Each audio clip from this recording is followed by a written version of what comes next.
वेद के ऋषि ने कहा है, श्रोतव्य श्रुति वाक्येभ्यो मंतव्य चौपत भी मत्ता तो सत्संग ध्येयम एते दर्शन हेतवा। ऋषि कहते हैं कि शास्त्रों को पढ़ो और संत महापुरुषों को सुनो। सुन और पढ़ करके कहते हैं इस पर मनन करो, चिंतन करो। कबीर साहब ने कहा, सुनिए सबकी वार्ता। कि दुनिया के इतिहास में सदगुरु कबीर एक ऐसे महापुरुष कि उन्होंने किसी के विचार को बांधने का प्रयास नहीं किया। क्योंकि आज जो समाज में लोग हैं या संप्रदाय के गुरु लोग हैं, वो अपने शिष्यों से कहा करते हैं कि अमुक संप्रदाय के सत्संग में नहीं जाओ और उनके साहित्य को पढ़ो नहीं। ऐसे भी लोग हैं। कबीर साहब ने अपने भक्तों को, संतों को खुला छोड़ दिया। कहा, सुनिए सबकी वार्ता। जो वेद के ऋषि ने कहा कि श्रोतव्य, संस्कृत भाषा में है, सदगुरु कबीर अपनी भाषा में कि सुनिए सबकी वार्ता। कहा, सभी के बातों को सुनो, सभी शास्त्रों को पढ़ो। ये नहीं कहा कि वेद को पढ़ो, उपनिषद को मत पढ़ो, बाइबिल को पढ़ो, कुरान को मत पढ़ो। खुला छोड़ दिया कि सबको पढ़ो, लेकिन सबको पढ़ करके और सबको सुन करके कहा उस पर मनन करो। कि मनन के बिना आज हमारा जीवन भटका हुआ है। मनन के अभाव में हमारे जीवन में वैचारिक प्रदूषण है। पर्यावरण प्रदूषण को दूर करने के लिए बिहार सरकार, भारत सरकार योजना बनाती है, विधेयक लाता है,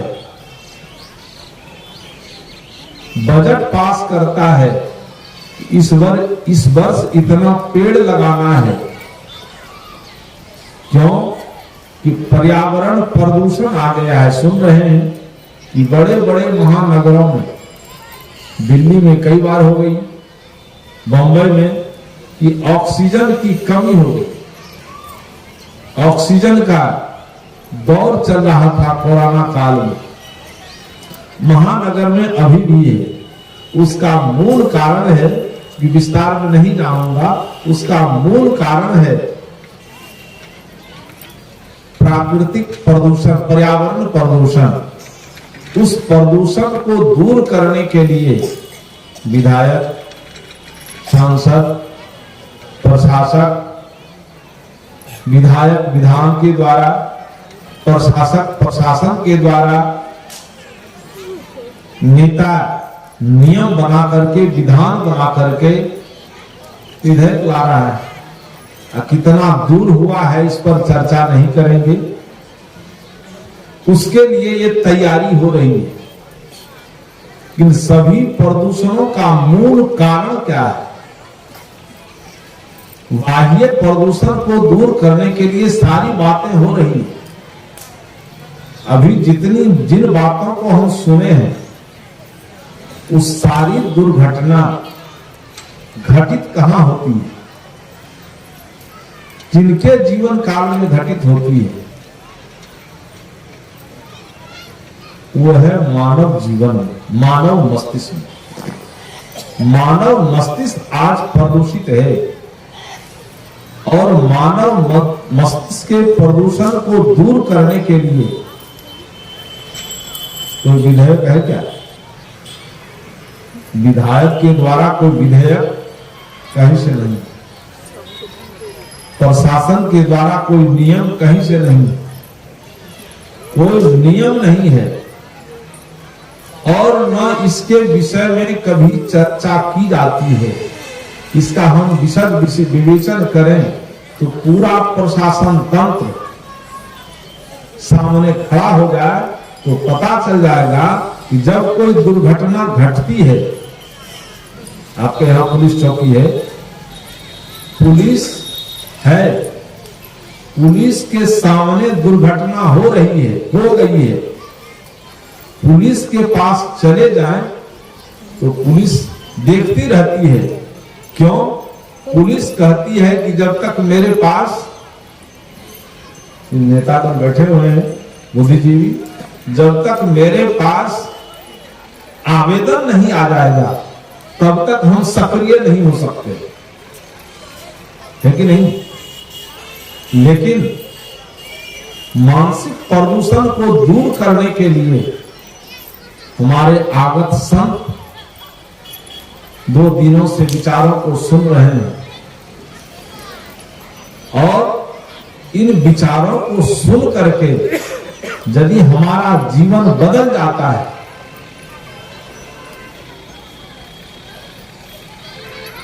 तो सब सही हो जाएगा कि नहीं? इसको सुन करके हम घर जाएं, केवल अपने कर्तव्य को समझना शुरू कर देंगे। अभी से हर एक व्यक्ति अपने अपने कर्तव्य का पालन करें और उस कर्तव्य का निर्वहन करना शुरू कर दें, तब पुलिस चौकी रहेगी, उसकी आवश्यकता होगी, तब ये प्रशासन की आवश्यकता है। ये आवश्यकता किसके लिए है? पुलिस चौकी, प्रशासन, विधायक, पार्षद, ये आवश्यकता किसकी है? किसके लिए? गाय के लिए, घोड़ा के लिए कोई है नियम? क्यों? इसलिए कि मानवेतर जितने प्राणी हैं उनके जीवन में प्रकृति प्रदत्त अनुशासन घटित है, वो स्वयं अनुशासित है, वो अपने अनुशासन से कभी विचलित नहीं होता। आज तक प्रकृति जगत में कोई घटना नहीं हुई कि मानवेतर प्राणी कहीं हवाला घोटाला किया हो, मानवेतर प्राणी कहीं बलात्कार किया हो। आपके सबको अनुभव है कि कुत्ते घूमते रहते हैं, गौ घूमती रहती है और गौ के बीच में सांड होता है, कभी बलात्कार होते देखा? जब तक गौ की योग्यता नहीं होती है तब तक गौ से सांड कभी संपर्क नहीं करता है। कौन है वो? मानवेतर प्राणी है। और शास्त्रीय जगत में, शास्त्रीय संविधान में उनकी कोई परिगणना नहीं है। कोई परिगणना है? शास्त्र ने जो परिगणना की, कहा कि नहीं मानुषात् श्रेष्ठ तरम न किंचित, कहा मानव जीवन से बढ़कर धरती तल पर कोई जीवन नहीं है। कहा कि नहीं? ऐसा कहा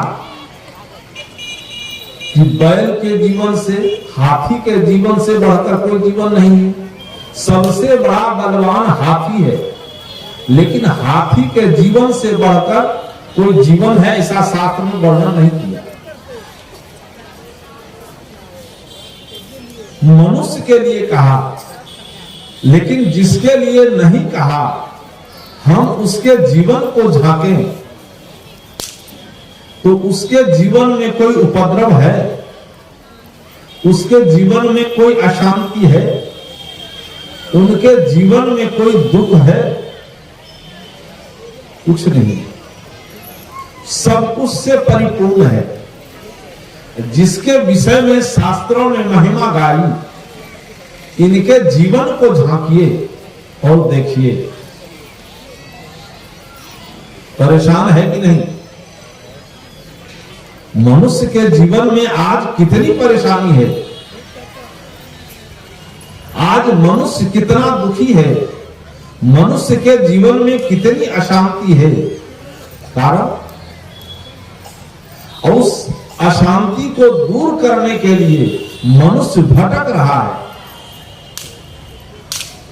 तीर्थ में भटक रहा है, कहीं पानी पत्थर में भटक रहा है, सारे लोग भटक रहे हैं, शांति मिल रही है। मन जिनकी परिचर्चा नहीं की गई, जिनकी महिमा नहीं गाई गई, वो मानवेतर प्राणी में कोई जातीय दुर्घटना नहीं है। मनुष्य में, मनुष्य को पूछिए तो मनुष्य में कितनी जातियां हैं। आज तो जाति का विभाजन हो गया है और इतनी विभाजक रेखाएं हैं कि जाति के नाम पर संघर्ष है। हमने कभी मनन किया? मनन करने की आवश्यकता है आज कि मनन के अभाव में हमारा जीवन कितना कंटकाकीर्ण हो गया है और जिस विधान से हमारे जीवन में शांति आएगी, उस विधान के जो विधायक हैं सामने बैठे हैं, यदि इनके नियम को हम मान लें और जो लोग मानते हैं उनका जीवन बिल्कुल सधा हुआ है। अभी आपके बीच से उठ के गए कबीर पंथ के पुराने, जिनके दादाजी देवांडी से अभी पधारे थे, उठ के गए हैं वहां से। उनके दादाजी रघुवीर बाबू, जो डंगरहा आश्रम का निर्माण हुआ, संतों के प्रति इतना समर्पण, इतना मनन, शक्ति संपन्न वहां भवन बनाया है। और जब उनके दरवाजे पर संत पहुंचते थे, संतों में इतनी आस्था होती थी कि परिवार के बूढ़े बच्चे सभी के चप्पल पैर से खुल जाते थे। और मेहता परिवार के हैं, लेकिन उस परिवार में अभी भी दास प्रथा है। उनसे पूछिए, सुनील जी गए उसके यहां से, उस परिवार को पूछिए कि क्या नाम है, तू मेहता नहीं बोलता। कबीर साहब का विचार इतना उनके जीवन में घिरा हुआ है कि वे अपने को दास कहते हैं। वहां जो भवन दिए हैं, भवन में लिखा हुआ है रघुवीर दास सेवक। तो जो मनन किया, और आज भी ऐसे ऐसे लोगों के जीवन में आस्था है, तो जो मनन नहीं, आज भी उस परिवार में, सभी लोग तो नहीं, कुछ लोग बच रहे हैं जिनका जीवन साधु समाज से जुड़ा हुआ है। और जुड़ा हुआ ही नहीं है, साधु समाज का जो नियम है, दर्शन है, उसका पालन आज भी करते हैं। इसलिए मनन करने की आवश्यकता है। ऋषि ने कहा कि श्रोतव्य, सुनो, और शास्त्रों को पढ़ो। शास्त्र को हम सुने और पढ़ें, उसमें जो सार है मनन करें। मनन के बिना हमारा जीवन कभी सुलझ नहीं सकता। और जगह मनन करते हैं, हम बाजार जाते हैं, अब बाजार से सब्जी खरीद करके लाते हैं, फल लाते हैं, आम, उस आम में बाहर में क्या है? छिलका, अब बीच में है गुद्दा, और उसके नीचे है गुठली। तो जब हम आम खरीदते हैं तो गुठली और छिलका का कीमत देते हैं कि नहीं? जो नापता है दुकानदार, वो गुठली और छिलका सहित का कीमत लेता है। तो जब आम को घर लाते हैं तो गुठली छिलका सहित खाते हैं क्या? मनन करते हैं, वहां मनन करते हैं, उसका जो असार भाग है छिलका को निकालकर बाहर कर देते हैं, गुठली को निकालकर बाहर कर देते हैं, सार को ग्रहण कर लेते हैं। जिसकी आवश्यकता है उसको धारण करते हैं, जो अनावश्यक पदार्थ है उसको निकालकर बाहर कर देते हैं। वहां हमारा मनन काम करता है। भोजन बनाते हैं, चावल कुटा करके लाए हैं तो चावल डायरेक्ट होता है कि धान होता है? छिलका भी होता है। चावल लाते हैं, छिलका उसमें मिला हुआ है, क्या करते हैं? वहां काम करता है विवेक कि चावल को पछोड़ते हैं। कबीर साहब ने कहा कि सार सार को गही रहे, जो विवेकी है सार सार को गही रहे, थोथा दे उड़ा है। उस चावल को पछोड़ती है, सूखा करता है, चावल को अपने गर्भ में रख लेता है, अब भूसा को उड़ा देता है। जब भूसा साफ हो जाता है तब हम भोजन बनाते हैं, तब हम भोजन लेते हैं। साग सब्जी को अमनिया करके खाते हैं, लेकिन जब शास्त्र की बात आती है, जब शास्त्र की बात आ गई तब उस शास्त्र के वाक्य को हम आप्त वचन कहते हैं। दर्शन में शब्द आता है आप्त वचन, जो पूर्व के महापुरुषों ने कह दिया। सभी महापुरुष सम्मानीय हैं, सम्मान करना चाहिए, लेकिन जो पूर्व के महापुरुष कह दिए हैं वही सत्य है। यदि इस सत्य को कबीर साहब मान लिए होते, काशी का जितना पंडित है सबको पंडित मान लेते, कि मनुष्य जितना जातिवाद में विभाजित है, जातीय संकीर्णता में जी रहा है, इसको मान लिए होते तब परंपरा का पोषक होते कि नहीं?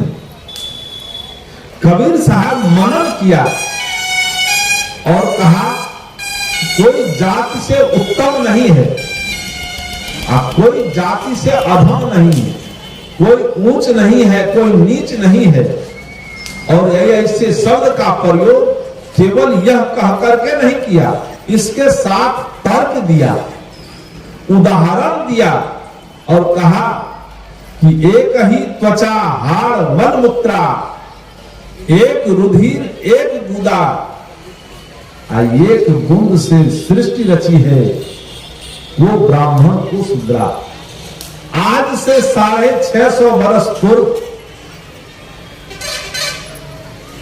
इस भारतीय चिंतन धारा के दर्शन में जो एक प्रश्नवाचक चिन्ह सदगुरु कबीर ने लगाया, इस प्रश्नवाचक चिन्ह का उत्तर आज तक किसी दिशा से आया क्या?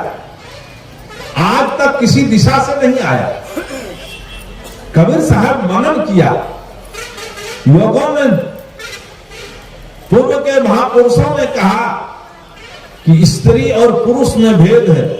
कुछ दर्शन है, जैन दर्शन का विचार है कि स्त्री को कभी मुक्ति नहीं मिलेगी, और कुछ विचारक हैं जिन्होंने कहा कि द्वारम किमेकम नरकस्य नारी, नरक का द्वार कोई है तो एकमात्र नारी है। लेकिन इस पर मनन करने वाले सदगुरु कबीर कहा कि ये मानवता के साथ घोर अन्याय है, और उन्होंने कहा कि आधे बसे पुरुष आधे बसे जोड़, जितना हक स्त्री का पुरुष का है उतना ही हक स्त्री का है। पुरुष के शारीरिक बल के साथ साथ स्त्रियों का शारीरिक बल विकसित होना आवश्यक है। लड़कों के बौद्धिक शक्ति विकसित होने के साथ साथ लड़कियों का बौद्धिक शक्ति विकसित होना आवश्यक है। यह सिद्धांत की नहीं तो प्रथा थी यह सती प्रथा कि पुरुष मर गया है, पति मर गया है, तो पत्नी को पति के चिता के साथ जल जाना धर्म है। तो साहब मनन किया कि नहीं? तो शास्त्र में हम क्या मांग करके बैठे हैं कि शास्त्र जो कह लिख दिया है, लिखा हुआ है, वो सच है, उसमें प्रश्न चिन्ह नहीं लगा सकते हैं।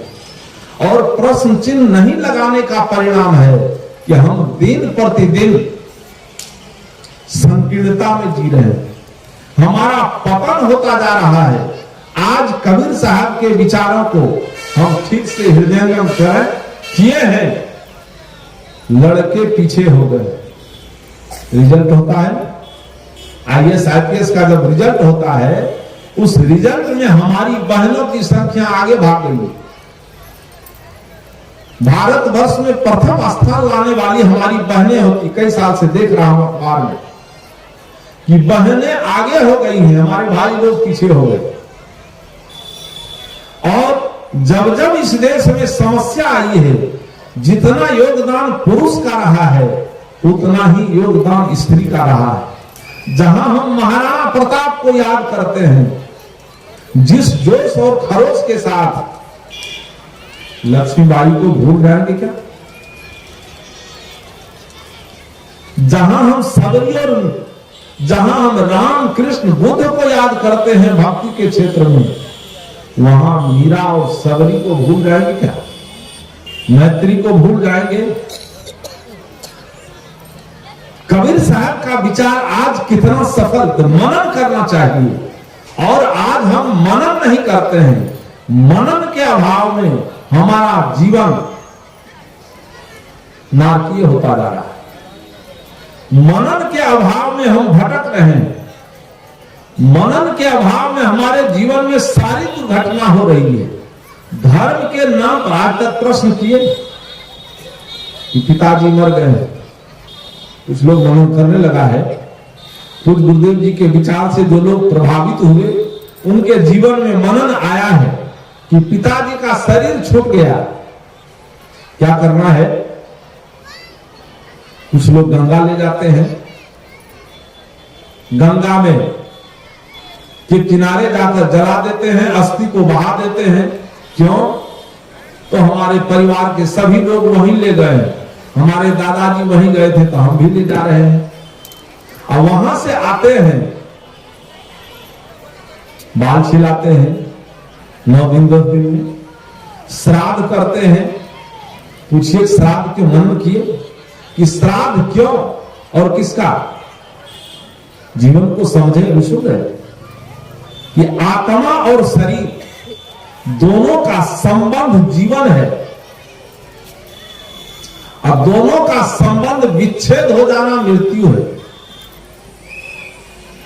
शास्त्र के अनुसार आप गीता को मानते हैं, कबीर साहब को बगल में रख लीजिए।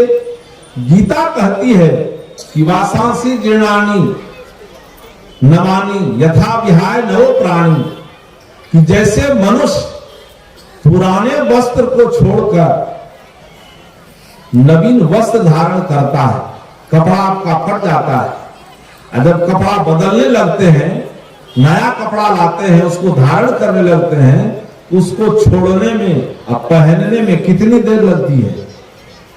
शास्त्र को मानी कितनी देर? कोई देर लगती है। ठीक उसी तरह से आत्मा और शरीर, जब जिन शरीर का आत्मा त्याग करती है तो अपने कर्मानुसार आत्मा दूसरा शरीर धारण करती है। जो शरीर है, इस शरीर को जाकर जला दी। जो शरीर भौतिक है, मिट्टी पानी आग हवा से बना हुआ है, पंच भौतिक शरीर का संगठन है। इसको और सूक्ष्म दृष्टि से सोचें तो परमाणुओं का समूह है, परमाणुओं का समूह इकट्ठा हुआ है तब शरीर बना है।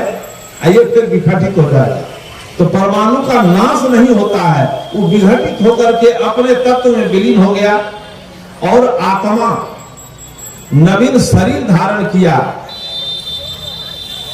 श्राद्ध किसका कर रहे हैं? कहेंगे मोक्ष के लिए करते हैं कि पिताजी को मोक्ष, पिताजी के द्वारा जो गलत कर्म हुआ है उस गलत कर्म को हम श्राद्ध के द्वारा, पिताजी जो गलत कर्म किया है उसको हम श्राद्ध के द्वारा, जो नरक में जाने वाले थे पिता को, हम स्वर्ग की तरफ भेज देते हैं।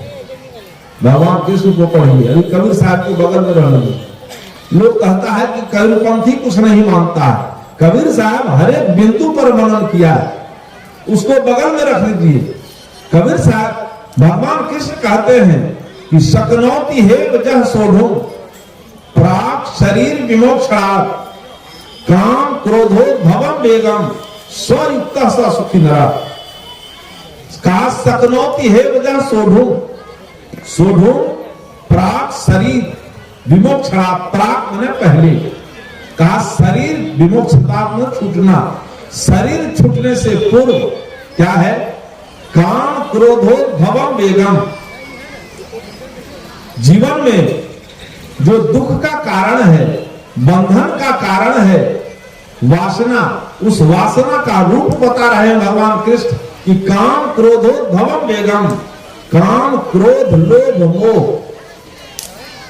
काम का संचार किसमें उठेगा, जिंदा में कि मुर्दा में? इच्छा किसमें होगी, जिंदा में कि मुर्दा में? क्रोध जिंदा को होगा कि मुर्दा को? लोभ जिंदा को कि मुर्दा को? जिंदा को, मुर्दा को नहीं होगा।